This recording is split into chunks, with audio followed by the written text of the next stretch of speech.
बेहद करीब है। इस बार कांग्रेस कह रही है कि बीजेपी को हरियाणा से गायब कर देंगे। देखो भाई साहब, कांग्रेस जो है वो अब की बारी जाति और धर्म के नाम पे लोगों को बांट के हिंदुस्तान में उन्होंने अपनी रेशो बढ़ाई। 44 से 99 में आए हैं। हरियाणा का जो रेशो है ना, आज हरियाणा में अगर 4-5 जिलों को छोड़ दो ना, तो हरियाणा में क्राइम मुक्त हो रहा था। क्राइम मुक्त हो रहा था। पूछो कैसे? अब थोड़े 5 साल अगले और चाहिए। पिछली सरकारों ने जो गुंडे मवाली बना रखे थे ना, जिस तरीके से योगी जी ने डबल इंजन की सरकार में अब दूसरी बार में उत्तर प्रदेश को उत्तम प्रदेश बना दिया है, उसी तरीके से अगर हरियाणा को एक बार और मौका दिया है तो भाई साहब गारंटी के साथ कह रहा हूँ मैं, अब जो मुख्यमंत्री इन्होंने बनाया उसने 4 महीने में ना वहाँ गर्दा ढा दिया। 4 महीने पहले वाला जो था वो हमारी समझ से बाहर था। देखो हमें दिक्कत नहीं थी उससे भी, मगर अब की बारी अगर आप वहाँ जाकर देखोगे तो उत्तर प्रदेश तो पूरे भारत में नाम चलता है, गुंडा माफिया, भू माफिया, सड़क माफिया, रेत माफिया, मगर हरियाणा जो था ना वो सेकंड नंबर पे आ रहा था। आबादी के हिसाब से देखोगे तो उत्तर प्रदेश था क्राइम में। तो हरियाणा में अब की बारी कुछ भी हो जाए। हरियाणा में बीजेपी पे चेहरा ही नहीं है कोई ताड़ने के लिए, अभी तक अनाउंसमेंट नहीं करी है। तो राहुल गांधी को हर जगह का मुख्यमंत्री बना दो। फिर 29 राज्य हैं, 29 राज्यों में उनको दिन वार के हिसाब से बना दो। 1 तारीख को जाएंगे छत्तीसगढ़, 2 तारीख को जाएंगे मध्य प्रदेश, 3 तारीख को जाएंगे उत्तर प्रदेश। भाई साहब जितने चेहरे इनके पास है ना, उतने चेहरे तो किसी के पास है भी नहीं पूरे किसान आंदोलन की वजह से हरियाणा हार सकती है बीजेपी। किसान आंदोलन था वो। किसान एक्चुअल में जो किसान था ना वो साइड में बैठा हुआ था।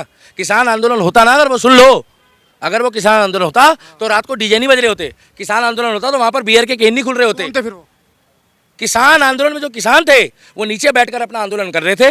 वो भारत माता की जय, लड्डू 4 कचौड़ी 6 कर रहे थे। मगर जो उनके एवज में लोग आकर वहां पर कह रहे थे कि मोदी को हटाना है, ये किसान कौन से किसान है जो कह रहे हैं मोदी जी को हटाओ? ये कौन से किसान है जो वहाँ खालिस्तान के नारे लगा रहे थे? आप आए हो एनएसपी के लिए, आप आए हो अन्न के लिए, आप आए हो चावल के लिए, मगर देश की मांग कर रहे हो। कौन किसान है भाई साहब जो अपने मुद्दे से ही भटक गया? तो वो मुद्दा भटकाओ गैंग थी। एक्चुअल में जो किसान है वो सेवा कर रहा है, वो खेत में है, वो रात दिन मेहनत कर रहा है और उसके पास टाइम नहीं है प्रधानमंत्री को हटाने का। उसके पास टाइम है वोट देने का। वो वोट देगा और वोट देकर डेमोक्रेसी की पावर दिखाएगा, जिसको कहते हैं लोकतंत्र। और मौलाना कैसे हो? अच्छे सर। तो मैं तो एक ही बात बोल रहा हूँ, कमल खिलेगा क्या? हरियाणा में बिल्कुल खिलेगा। हरियाणा में भी कमल खिलेगा। कश्मीर का मुझे पता नहीं, क्योंकि कश्मीर में बिस्मिल्लाह होता है। क्या? अब बिस्मिल्लाह अगर बीजेपी वाले करेंगे जाके तो कुछ होगा। हाँ, अमित शाह ने सिलेंडर के लिए तो बोल दिया है क्या कि हर मुसलमान को सिलेंडर देंगे 2 ईद में, मगर एक सिलेंडर हमें दिवाली पे भी दे दो। सही बोला। तो दिक्कत क्या है, एक दिवाली पे दे दो। अरे जो तुम्हें वोट देता है उसको तो तुम दे नहीं रहे हो। सबका साथ और सबका विकास तो तुम कर रहे हो, मगर जिसका साथ उसका विकास करो ना। सारे मुसलमान वोट देते हैं बीजेपी को? हाँ, मैं बिहार में तो देते हैं। अरे बिहार के छोड़ो, भारत में सारे मुसलमान देते हैं बीजेपी को। बिहार से हूँ, बिहार में आ गए। हरियाणा वाला बिहार आ गया, बिहार वाला छत्तीसगढ़ चला गया। अरे हम जापान जा रहे हैं, चीन जा रहे हैं। असल फिर असल आ गया, अभी असल आया, फिर बिहार जाएगा। नहीं भाई, हरियाणा की बात तो मैं नहीं करता, मैं बिहार से हूँ। तो फिर बिहार का मुद्दा आएगा तो फिर जब ढोल बजा लेना। हाँ वो कर लेना आप। तो हम एक ही बात जानते, सुन लो। 100 बात की एक बात यह है, जिस तरीके से मेवात यात्रा के दौरान मोबिन खान ने दिखा दिया कि तुम्हारी औकात है हिंदुओं, तुम आके दिखाओ। क्या अगर आप चाहते हो, जिस तरीके से मोबिन खान ने मेवात यात्रा में दिखा दिया था कि आपकी हिम्मत है तो आकर तुम नल्लड़ महाराज के मंदिर में, शिव जी के मंदिर में जल चढ़ा के दिखाओ। उस तरीके से अगर हरियाणा में कांग्रेस की सरकार बन गई क्या, तो किसी भी शिवलिंग में जाकर अगर दूध चढ़ाओगे तो बाद में मुझे मत बोलना कि भैया परमिशन लेने के। आप गए थे मेवात? गए थे। सबने देखा, वहाँ दंगे हुए थे, सबने देखा। सिक्योरिटी मिली थी ना? मिली थी। मतलब भारत में ही रह के सिक्योरिटी मिल रही है और मंदिर में जाके चढ़ा रहे हो। मना कर दिया था उन्होंने, कह दिया था बाहर का व्यक्ति नहीं आएगा, जो वहाँ का लोकल है वो आएगा। इसका मतलब माहौल खराब कर रहे थे ना कुछ लोग। वहाँ का विधायक कौन था उस टाइम? कौन सी पार्टी का विधायक? कांग्रेस से थे। कांग्रेस का विधायक था। तो क्या वहाँ जाके योगी जी माहौल खराब कर रहे थे? किसकी थी? फिर बोल रहे सरकार किसकी थी? मैं पूछ रहा हूँ विधायक किसका था, तुम कह रहे हो सरकार किसकी थी। अरे लोकल एरिया में तो विधायक की चलेगी। इसीलिए हरियाणा में कमल खिलेगा तो ही वहाँ का बेड़ा पार दोबारा होगा। अन्यथा शिवलिंग में दूध चढ़ाने से पहले हमको मत बोलना कि भाई साहब परमिशन लेटर नहीं मिल रहा है। क्यों कि वहाँ पर फिर खुलेआम, जिस टाइम पे जयपुर में नमाज पढ़ी गई थी खुलेआम, पिछली सरकार में आपको याद है क्या हाल हुआ था? राम जी की शोभा यात्रा नहीं निकल रही थी। वही हाल हरियाणा में होगा। और एक बात बता दूं भाई, हरियाणा वाले किसी के आगे दबते नहीं है। क्या? और हरियाणा वाले किसी परिचय के मुताज नहीं है। वो हाड़े हुड़े किसी जाएगा और के करन लागरे बोल के अपना काम करके चले जाते हैं, क्योंकि हरियाणा वाला ना कभी किसी से दबता है और ना कभी किसी से दबेगा। लेकिन किसान वहाँ का बहुत नाराज है बीजेपी से। देखो भाई साहब, जो भी कर रहा है किसान हमारे लिए एक सम्मानीय व्यक्ति है, क्योंकि देश में भगवान ऊपर बैठा है, उसके बाद धरती में आर्मी वाले के बाद सफाई कर्मचारी, डॉक्टर, उसके बाद इंजीनियर, ये लोग हमारे देश में जो सेवा कर रहे हैं इनकी इज्जत है। मगर किसान किसान बोल के और तुम अन्नदाता अन्नदाता बोल के अगर सड़क घेर लोगे, लाल किले में चले जाओगे, क्या लाल किले में जाके चढ़ जाओ कि भैया लाल किला हमारा है, बुरा मत मानना। तो भाई साहब कल दूध बेचने वाला कह देगा, कल दूध बेचने वाला कह देगा क्या कि भैया दूध देना बंद कर दूंगा मैं, तो मेरी सुनो। परसों चट्टी बनाने वाला कह देगा भैया मैं चट्टी बनाने देनी बंद कर दूंगा, अपने घर पे सिल लो। फिर एक बंदा कहेगा भैया मैं सब्जी भाजी देनी बंद कर दूंगा।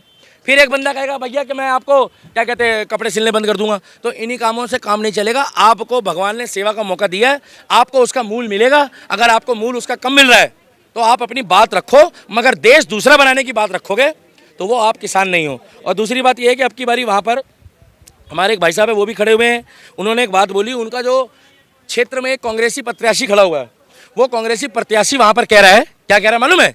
कह रहा है कि अगर मैं आ गया तो बल्लभगढ़ को स्वर्ग बना दूंगा। क्या बल्लभगढ़ को स्वर्ग बना दो? हाँ, तो बुरा मत मानना भाई साहब। आप लोग धरती में रहना चाहते हो या स्वर्ग में रहना चाहते हो? धरती में रहना चाहते हो। मैं आपको दिखा देता हूँ वो बंदा। अगर भाई साहब राम राम करने वाला पाखंड कर रहा है, जिस दिन 150 करोड़ लोगों ने राम राम करनी शुरू कर दी उस दिन मेरा देश हिंदू राष्ट्र घोषित हो जाएगा। भाई साहब गलत बोल रहा हूं? अरे राम राम करना और सत श्री अकाल करना पाखंड नहीं होता। हाँ, मगर जब तुम कहते हो और ठुपुक से फट के चले जाते हो, फटते हो ना। आज कोई बंदा बैग रख दे और ये अपना नारा लगाते हैं तो भाई साहब आदमी वहां पर 10 दिन नहीं जाता। पता क्या कहता है? वहां बैग रख के लोग नारा लगा के चले जाते हैं, धर्म विशेष के लोग। तो मैं आपको एक ही बात बोलना चाहूंगा भाई साहब, ये मूलचंद शर्मा जी है, ये खड़े हैं अपनी विधानसभा से, कांग्रेसी प्रत्याशी इनके पीछे हाथ धो के पड़ा है। पता क्या कह रहा है? कुछ भी हो जाए सब कुछ लगा दूंगा मगर तुम्हें नहीं आन दूंगा। मैं तुम्हें एक बात बता दूं, ये मोदी जी के चेले हैं। इन्होंने भाई साहब वो तो चौड़े होके कह रहे हैं, मगर मैं तुम्हें एक बात बता दूं, ये मोदी जी से हाथ मिला के आ चुके हैं और इनके ऊपर योगी आदित्यनाथ जी का आशीर्वाद है। क्या? और जिसके ऊपर बाबा का आशीर्वाद है ना, उसको हराने वाला, जिसके ऊपर राम का आशीर्वाद है, उसको हराने वाला कोई माइकालाल पैदा नहीं हुआ है। खुद कह रही है मैं योगी जैसा मुख्यमंत्री चाहिए, तब हम बीजेपी को वोट। तो भाई साहब बीजेपी की सरकार आएगी तभी तो योगी जैसा मुख्यमंत्री मिलेगा। अब तुम वो चिकन बर्गर को वोट देने के बाद योगी थोड़ी बना लोगे। आप मुझे एक बात बताओ, अब मैं देखो राम मोदी का, श्याम मोदी का, महाकाल मोदी का, भारत माता की जय मोदी की, हिंदुस्तान जिंदाबाद मोदी का, आर्मी वालों की सेवा करे मोदी, माताओं बहनों की बात करे मोदी, सबका साथ और सबका विकास करे मोदी, क्या? और धर्म के लिए बात करे मोदी, धर्म के लिए आवाज उठाए मोदी, और उसके बाद आप कहोगे वोट किसको दोगे? तो शायद ही कोई दोगला हिंदू कहेगा जो राहुल गांधी गोदी में बैठेगा जाके। 2014 से पहले भी हम राम भक्त थे। और जितने लोग कह रहे हैं ना कि 83% लोग देश में बेरोजगार हैं, कितने? 3 दिन पहले एक मोबाइल लॉन्च हुआ है, क्या? वो देखो उन्होंने बिल्कुल ठीक बोला, आईफोन बोल के गए हैं, सारा बीजेपी वालों ने खरीद लिया। भाई मेरे, ये वही लोग हैं जो पठान में डांस कर रहे थे, झूमे जो पठान मेरी जान, सारे। भाई साहब पिक्चर देखने के लिए पैसा था, एक व्यक्ति 2.5 लाख रुपए की टिकट बांटा, कितने की? और कह रहा है कि मैं ये पिक्चर देखूंगा।